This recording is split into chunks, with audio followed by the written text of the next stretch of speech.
Video like जरूर कर लीजिए और ऐसे वीडियो लगातार फ्री में पाने के लिए चैनल को तुरंत सब्सक्राइब कर लीजिए और बेल आइकन को जरूर टैप कर लीजिए ताकि आगे भी सारे वीडियो आपको मिलते रहे। यूट्यूब में फॉलो करते हैं तो प्लीज ये वाला फ्री टेलीग्राम चैनल जरूर ज्वाइन कर लीजिएगा। सारे नोटिफिकेशन सारे अपडेट यहीं पे आते हैं, ध्यान रखिए। नमस्कार साथियों, स्वागत है आप सभी का स्टडी फॉर सिविल सर्विसेज में। ये है साथियों हमारी ज्योग्राफी की रेगुलर क्लास, जिसमें हम चर्चा कर रहे हैं भारत के भूगोल की। इस क्रम में अभी तक हमने पढ़ा मिट्टियों को और अब हम आगे बढ़ते हुए आज हम डिस्कस करेंगे सॉइल इरोजन यानी मृदा अपरदन को। साथियों, अगर आप इस चैनल पर नए हैं तो चैनल को सब्सक्राइब करेंगे और अगर आप हमारे किसी भी पेड बैच से जुड़ना चाहते हैं जो कि PCS, BEO, RO इन परीक्षाओं के लिए चल रहे हैं तो इन दिए गए नंबर्स पर कॉल करके आप हमसे जुड़ सकते हैं। और ये जो आप PDF देख रहे हैं ये है हमारी ज्योग्राफी की कंपाइलेशन PDF जो कि हमारे पेड ग्रुप्स मेंबर को दी जाती है। चलिए देखते हैं आज का टॉपिक। आज का टॉपिक है हमारा मृदा अपरदन। सबसे पहले हम यहाँ ये समझने का प्रयास करते हैं कि मृदा अपरदन होता क्या है, क्या चीज़ होती है ये सॉइल इरोजन क्या है। तो देखो, सॉइल इरोजन का मतलब है कि जो मिट्टी की गुणवत्ता है अगर वो कम हो जाए या उससे हमें कॉम्प्रोमाइज़ करना पड़े और वो समाप्त हो जाए तो इस घटना को कहा जाता है soil erosion. Basically soil erosion में हम ये देखते हैं कि जो मिट्टी की ऊपरी परत है वो किस तरीके से अपना स्थान छोड़ रही है।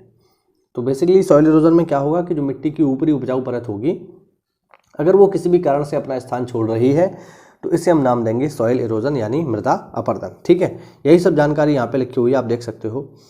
मृदा के आवरण का विनाश यानी जो उसकी पहली परत है मृदा अपरदन कहलाता है। बहते हुए जल और पवनों की अपरदनात्मक प्रक्रियाएं तथा मृदा निर्माणकारी प्रक्रियाएं साथ साथ घटित होती रहती हैं। यानी नॉर्मली क्या होता है, जितना सॉइल इरोजन होता है उतना सॉइल जेनेसिस होता है, यानी जितनी मिट्टी बनती है उतनी समाप्त होती है, तो मामला बैलेंस बना रहता है ना। लेकिन बहुत बार क्या होता है कि मानवीय जो क्रियाएं हैं उनकी वजह से ये जो मृदा अपरदन की घटना है ये बढ़ जाती है ना। जैसे मानवीय क्रियाएं जैसे क्या, जैसे निर्वनीकरण, डिफॉरेस्टेशन, यानी हमने फॉरेस्ट को ख़त्म कर दिया तो फॉरेस्ट को आप ख़त्म कर देंगे तो फिर ये मृदा अपरदन को बढ़ावा देगा। अत्यधिक पशुचारण, ठीक है, ओवर ग्रेजिंग भी जो है मृदा अपरदन को बढ़ावा देती है। झूम कृषि आप लोग जानते होंगे, है ना। परिवहन और संचार के साधनों द्वारा प्राकृतिक अपवाह का अपवर्तन, अंधाधुंध खनन, ये सब जो है ये मैन मेड रीज़न है जिसकी वजह से सॉइल इरोजन बढ़ जाता है ना। भारत में अगर हम देखें कि सबसे ज़्यादा सॉइल इरोजन से कौन कौन से क्षेत्र जो है प्रभावित हैं, तो पहला यहाँ पर आप देख पाएंगे चंबल तथा यमुना नदियों की उत्खात भूमि क्षेत्र। ठीक है, चंबल का जो एरिया है वो देखिए, चंबल एक तो नेचुरली जो है सॉइल इरोजन करती है। ठीक है, चंबल जो बड़े बड़े एरिया बनाती है उनको रेवाइन कहा जाता है। ठीक, उत्खात भूमि। इसके अलावा अगर हम देखें तो पश्चिमी हिमालय का गिरपदीय क्षेत्र यानी जो शिवालिक एरिया है उसके आसपास का यहाँ पर हम बात करेंगे। इसके अलावा छोटा नागपुर का पठार, ताप्ती से साबरमती घाटी तक का क्षेत्र, महाराष्ट्र का काली मिट्टी का क्षेत्र, हरियाणा, गुजरात, इनके शुष्क क्षेत्र यहाँ पर जो है सॉइल इरोजन होता है। भारत में चंबल घाटी क्षेत्र में खौ गड्ढों का निर्माण, खौ गड्ढे मतलब वही रेवाइन बीहड़ का निर्माण अवनलिका अपरदन के कारण हुआ है। ठीक है ना, इसे बोलते हैं गली इरोजन। ठीक, अवनलिका अपरदन की वजह से हुआ है। ठीक, अवनलिका अपरदन सामान्यतः तीव्र ढालों पर होता है। वर्षा से घेरी हुई अवनालियाँ कृषि भूमियों के छोटे छोटे टुकड़ों को खंडित कर देती हैं जिससे वे कृषि के लिए अनुपयुक्त हो जाते हैं। जिस प्रदेश में अवनलिका अथवा बीहड़ अधिक संख्या में होते हैं उसे उत्खात भूमि स्थलाकृति यानी रेवाइन कहा जाता है। अब कितने तरीके के होते हैं इरोजन, इनको देख लो। देखो, सबसे पहला होता है स्प्लैश इरोजन यानी बूंद अपरदन। बूंद अपरदन में बेसिकली क्या होगा कि जैसे पानी की बूंद बरसी, है ना। अब आपको लगता होगा एक बूंद क्या ही नुकसान कर लेगी, लेकिन ये नुकसान करती है क्योंकि वो बूंद एक नहीं होती, लाखों करोड़ों की संख्या में होती है। जैसे आपने देखा होगा कि आप बारिश में घर से बाहर निकले, है ना, और आपने बढ़िया वाइट कलर की एक शर्ट पहन रखी है, ऊपर छाता लगा रखा है, तो आप ये देखेंगे कि ठीक है आपने छाता लगा रखा है, आप उतना गीले नहीं होंगे, लेकिन इसके बावजूद भी मिट्टी के छोटे छोटे टुकड़े आपकी शर्ट पर यहाँ वहाँ आपको दिखाई देंगे। वो कैसे पहुँचते हैं कि जैसे जब पानी की बूंद जब बरसी, मान लीजिए, है ना, ज़मीन पर पानी पड़ी, अब ये मिट्टी की परत है, जैसे ही पानी की बूंद यहाँ पड़ेगी तो यहाँ की जो मिट्टी होगी उसे उठा करके यहाँ से बाहर कर देगी, यानी उसको इस एरिया से बाहर की ओर खिसका देगी। तो इस तरीके से जब वर्षा की बूंदें मिट्टी पर आघात करती हैं तो उसके मिट्टी कण हट जाते हैं अपनी जगह से, और इसी को बोलते हैं हम लोग स्प्लैश इरोजन यानी बूंद अपरदन या अपस्फाल। ठीक है। दूसरा होता है परत अपरदन यानी शीट इरोजन। शीट इरोजन क्या है, बेसिकली जब पानी बरसता है तो बारिश जब होने लगती है तो बारिश के साथ साथ मिट्टी की जो ऊपरी परत होती है वो भी चलने लगती है ना, तो इससे उत्पन्न होता है शीट इरोजन। उसके अलावा जब पानी और तेज हो जाता है तो क्या करता है, जहाँ से बह रहा है उसी के नीचे की ओर कटान करने लगता है, ठीक, और छोटी छोटी नालियाँ बना लेता है। इस प्रकार की नालियों को हम बोलते हैं रिल इरोजन। उसके बाद जब ये नालियाँ काफ़ी बड़ी हो जाती हैं, बहुत बड़ा एरिया कवर करने लगती हैं, तो इसे कहा जाता है गली इरोजन, ठीक। और जब जल एक मोटी धारा के रूप में प्रभावित होने लगे और चैनल को तब तक अपरदित करता है जब तक वह स्थिर ढाल प्राप्त न कर ले, तो इसे हम बोलते हैं स्ट्रीम चैनल इरोजन यानी धारा चैनल अपरदन, ठीक है। अब ये तो हुआ नेचुरल चीज़ें हैं। इसके अलावा कुछ फसलें भी हैं जो कि सॉइल इरोजन को बढ़ाती हैं, जैसे ज्वार, लिखा हुआ है सोरघम किसी अन्य फसल की तुलना में भूमि अपरदन के लिए अधिक उत्तरदायी, ये ध्यान रखना, पेपर में पूछा जा चुका है, ठीक है।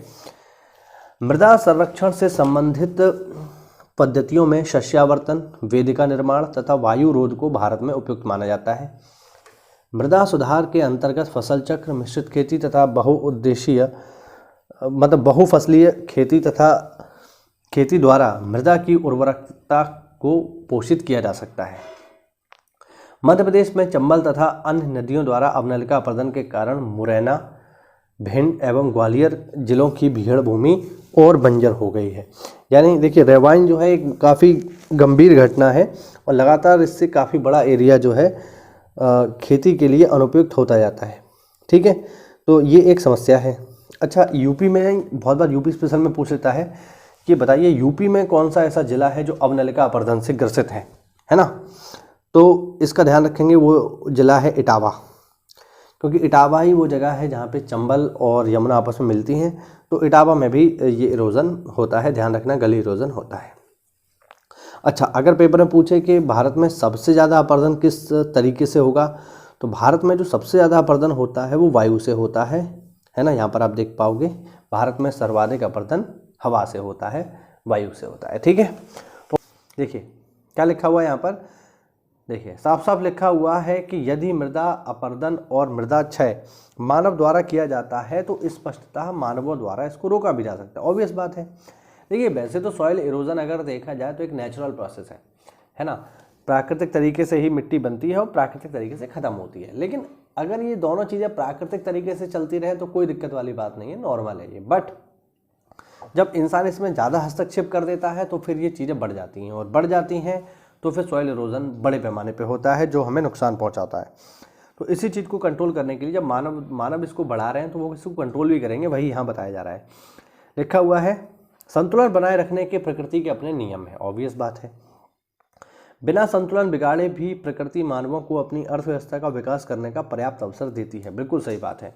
मृदा संरक्षण की एक विधि है जिसमें मिट्टी की उर्वरकता बनाए रखी जाती है, मिट्टी के अपरदन तथा क्षय को रोका जाता है और मिट्टी को निम्नीकृत दशाओं को सुधारा जाता है। मृदा अपरदन मूल रूप से दोषपूर्ण पद्धतियों द्वारा बढ़ता है। किसी भी तर्क संगत समाधान के अंतर्गत पहला काम ढालों को कृषि योग्य खुली भूमि पर खेती को रोकना है। 15 से 25% ढाल प्रवणता वाली भूमि का उपयोग कृषि के लिए नहीं होना चाहिए। यानी अगर ढाल ज़्यादा है तो फिर वहाँ पर खेती ना की जाए, क्योंकि जब भी वहाँ पानी बरसेगा तो सॉइल इरोजन करेगा, वो बचने वाला नहीं है। यदि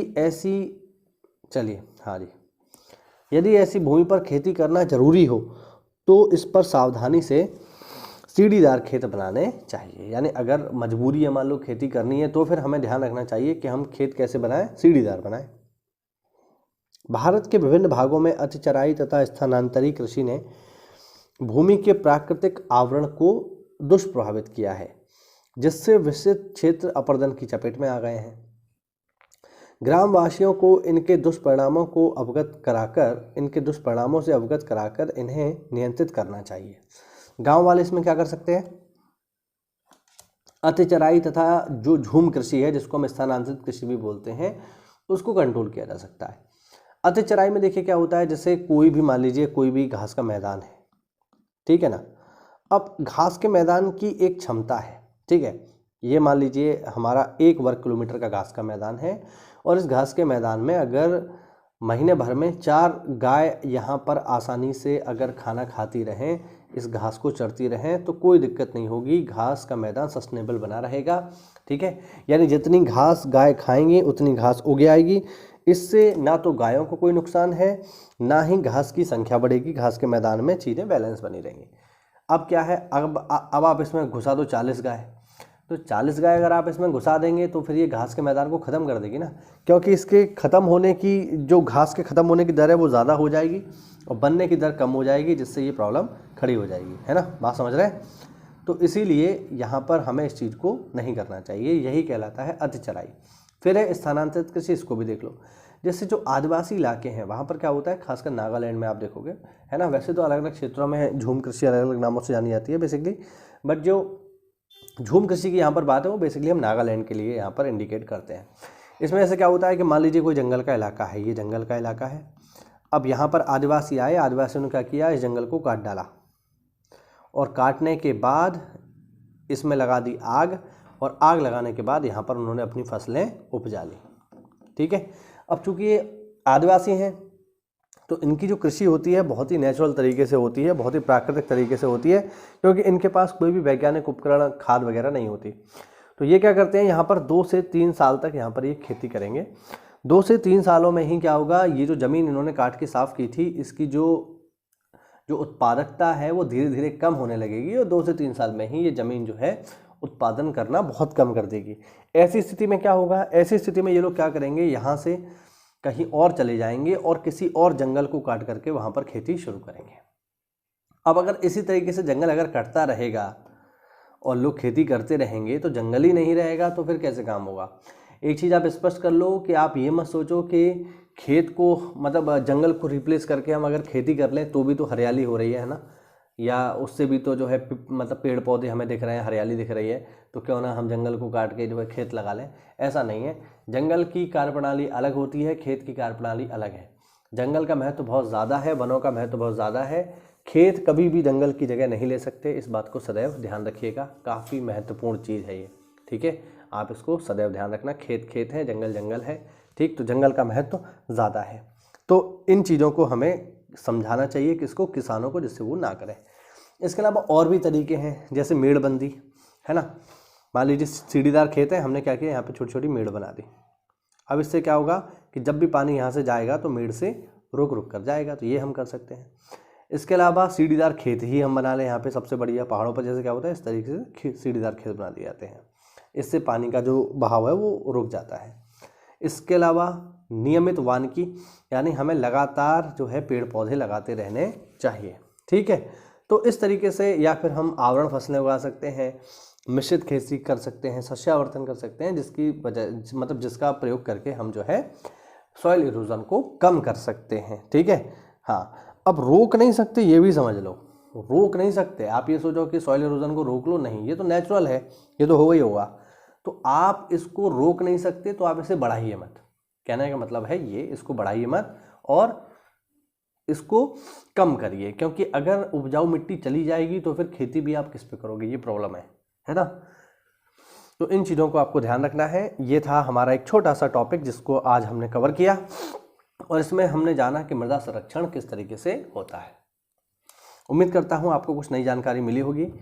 तो ऐसा है तो वीडियो को लाइक करिए, चैनल को सब्सक्राइब करिए। मिलते हैं अगली क्लास में, तब तक के लिए जय हिंद, जय भारत, वंदे मातरम।